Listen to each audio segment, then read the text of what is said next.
क्या आपको पता है कि इस दुनिया का सबसे गलत काम कौन-सा है? बच्चे पैदा करना। हाँ, एक नई ज़िंदगी को इस दुनिया में लाना। और इसी विचार से जुड़ी एक फ़िलॉसफ़ी है जिसे कहा जाता है एंटीनेटलिज़्म। और इस विचार को सबसे मज़बूती से रखने वाले एक फ़िलॉसफ़र डेविड बेनाटर ने कहा था कि बच्चे पैदा करना नैतिक रूप से गलत माना जाता है और इसके पीछे उनके कुछ स्ट्रॉन्ग आर्गुमेंट्स भी थे। पहला ये था कि जिस बच्चे को आप पैदा करने वाले हैं, क्या आपने उससे पूछा कि वो पैदा होना चाहता भी है या नहीं? यानी कि आपने उसका कंसेंट लिया।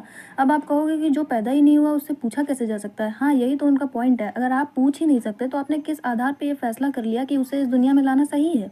कौन जानता है कि वो बच्चा बड़ा होकर ये सोचे कि काश मैं पैदा ही ना हुआ होता। और दूसरा उन्होंने ये कहा कि हर नया इंसान इस पृथ्वी पर दबाव डालता है। ग्लोबल वार्मिंग, ओवर पॉपुलेशन, सीमित संसाधन, और हम बस एक नए इंसान बढ़ाते जा रहे हैं। हम सब सिर्फ दो चीज़ें जानते हैं, सुख और दुख। हम चाहते हैं सुख बढ़े और दुख कम हो। अब सोचो, अगर कोई इंसान पैदा ही नहीं होता तो वो इस दुनिया की खुशियों से वंचित रहेगा, लेकिन साथ ही उसे इस दुनिया का दुख भी नहीं मिलेगा। और बेनाटर के हिसाब से दुख से बचाना खुशी पाने से ज़्यादा बेहतर और ज़रूरी है।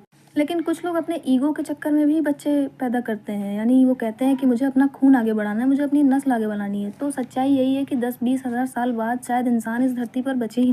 तब ना कोई जाति बचेगी, ना कोई धर्म, और ना ही कोई नस्ल। तो सवाल ये है कि क्या आप एंटीनेटलिज्म के इस विचार से सहमत है? यानी क्या सच में बच्चा पैदा करने को आप गलत मानते हैं या सही मानते हैं? अपनी राय कमेंट में ज़रूर बताइएगा।